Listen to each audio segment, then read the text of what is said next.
Hi, everybody. Russ on the West Ham Network.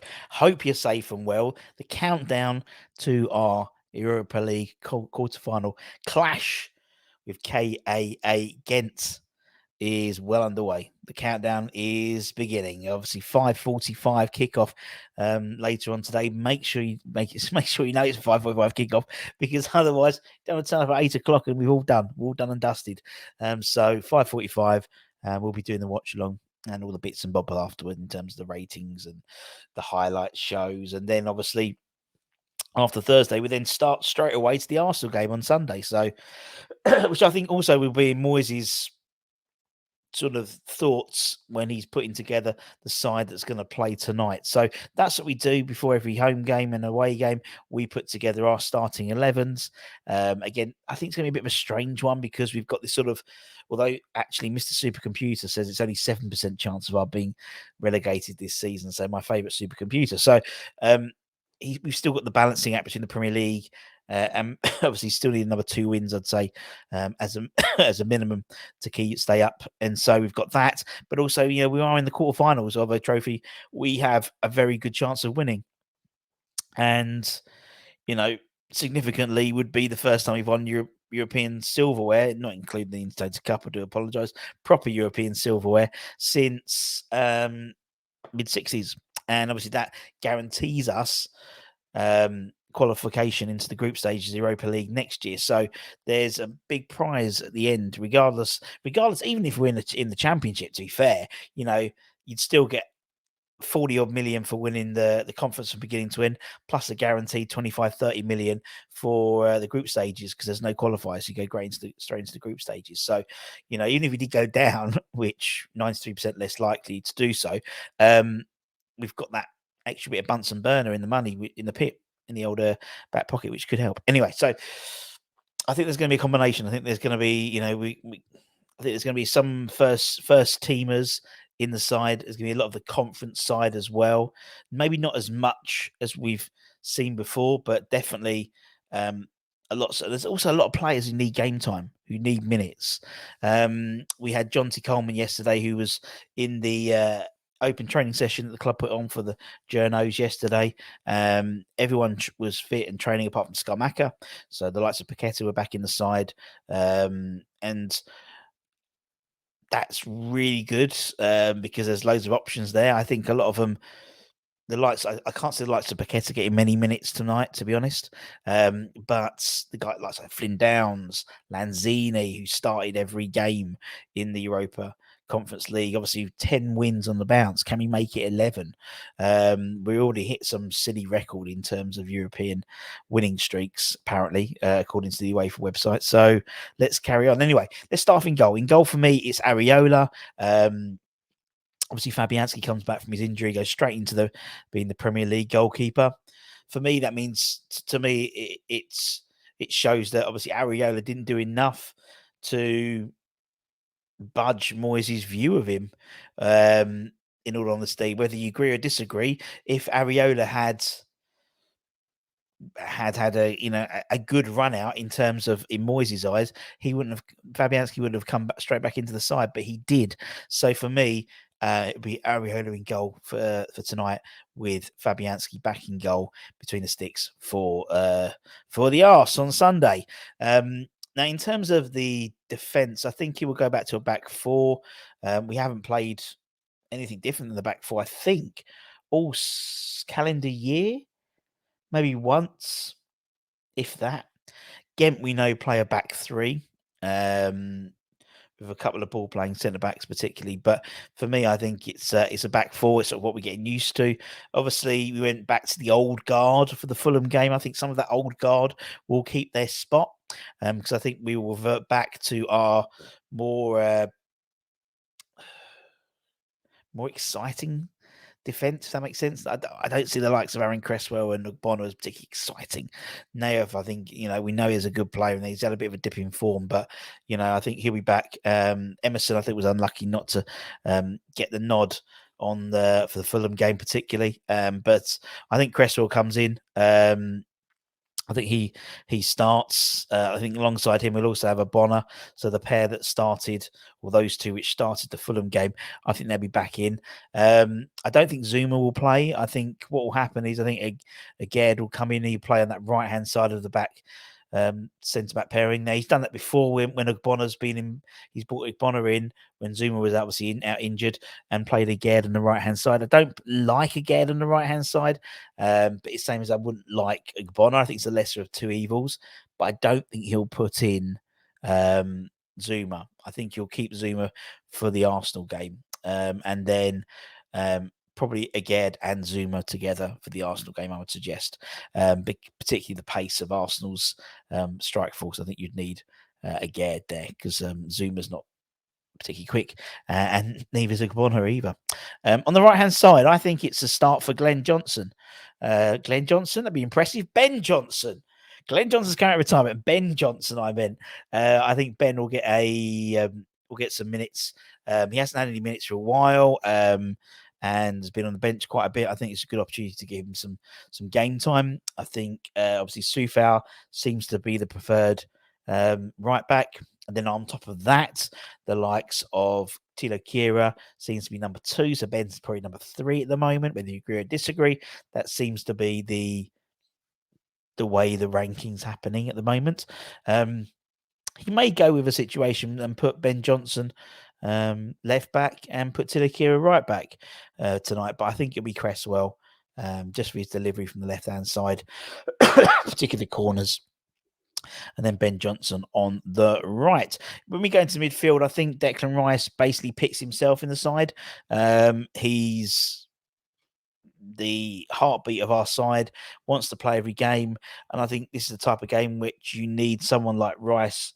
We need to get the job done. Ghent are a tough side.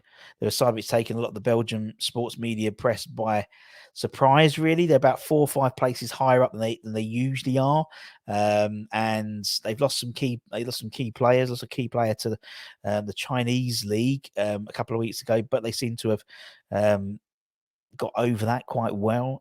So I think someone like Declan Rice comes in, particularly the skipper, just will play everything through him. Now, alongside him, I don't think Paqueta comes in. I think Paqueta's kept for the Arsenal game. I don't think he's necessarily risked for this. He'll be on the bench, but I don't think he'll be risked for this game.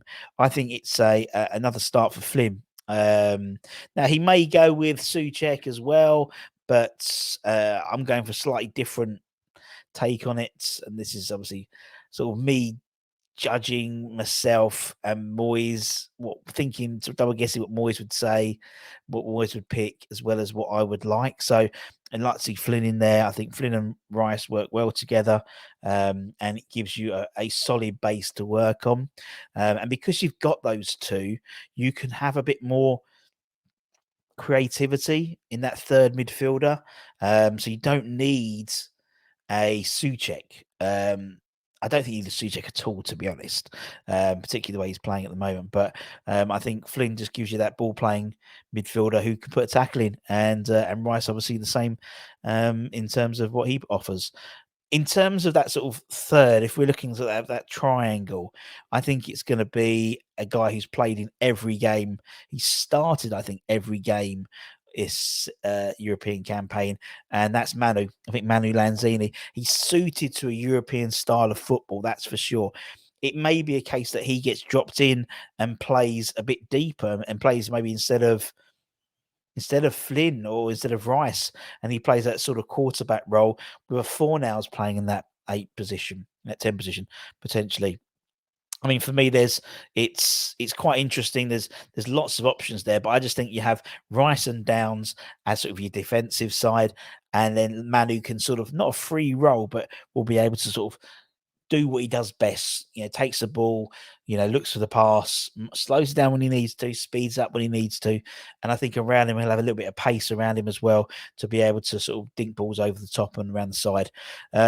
So with that in mind, with that pace, I think it's for me, it's not a re-debut, but it's a start for Cornet. I think this is the start of his redemption from his injury. Obviously, he's had a couple of cameos off the bench, but I think it's give him 60, 70 minutes under his belt. It's only going to benefit the side, and I think yes, you could put Benny in there, but what's different? We know what Benny's going to bring. I think Cornet will bring us that extra bit of snap. He's always got the ball. When he turns around, the first thing he wants to do is run forward. And that's a really unusual thing for West Ham players at the moment. Most players will take the ball, turn around, pass backwards or pass sideways. He'll take the ball, turn around and run forward. So he'll get the pace going. He'll get the game moving. And I think give him, as I said, 60, 70 minutes. And then we can transition and bring on a Benny for the last 20, 25 minutes, maybe. Or maybe even switch up, potentially as well. But I'd like to see Cornet get a start. In that other side, I mean, obviously, usually it's Bowen, and Bowen's. I mean, he'll probably will get picked, to be honest. But I want to give some game time to Fornals, and actually, I think Fornals can play either side, left or right. I'd love to see Fornals on the right hand side as well. Just that energy. Again, it could be changed up. You might drop Rice, put Rice on the bench, give him a rest, move Lanzini into that centre midfield position alongside Flynn, put in maybe Fornals into the middle or Benny into the 10 role, and then put Bowen on the right hand side. There's lots of different options, but I'd like to see, I think a Cornet, Fornals, Lanzini 3 sounds quite nice. You've got a bit of pace, you've got a lot of skill, and you've got a lot of energy, and that's one from each of the pile. And up front, I don't think it's a game for Danny. I don't think it's a game for Danny Ings. Ghent themselves have big centre backs. I think someone like Danny would get eaten up by them. And I haven't put Suchek in my side, so you would need some what's the word? Physicality in your forward line. So for me, it's Mickey. Mickey gets a nod, and he can, let him just batter those centre backs. As I said, they're big, beefy centre backs. He'll like that challenge. We should do. So, and then we can mix it up. Then we can go 2 up front. We've got. I assume we're going to have Mbama. We have Divin on the bench as well. We'll have Ings on the bench. You'll have Paqueta on the bench. You have Suchek on the bench. You'll have Sufal. We'll have lots of really good options on the bench that we can bring on if need be. As I said, the only one who we know is definitely out is Skamaka. But everyone else is fit. Everyone else trained to that yesterday. So we'd assume they'll be all in the squad. But that's my 11. I'd be really interested to hear your 11s because I think we're going to have lots of different variations. Some people want to go all out. Some people want to go all balls out for the Europa Conference. Some people want to throw the conference, concentrate on the Premier League, and I want to do a bit of both. I'm just greedy. I'd love us to, stay up and win the Conference League as well. That to me will be a great season. Not as great as we thought it was going to be this season, but a good season considering where we were halfway through the season. So I think that's my side to get a result out of the Ghent game. Prediction wise, it's going to be tight. I think a few people think it's going to be an easy win, but I think they've only lost this season 3 games at home all season in terms of Ghent. They're currently 4th in the league. They drew 1-1 with the second place side at home on Saturday, and Union Song Guys, who are a very good side. So that's so that wasn't a bad result at all for them. They are the most informed side in terms of Union Song Guys, in terms of the Belgian Pro League. So we should beat them.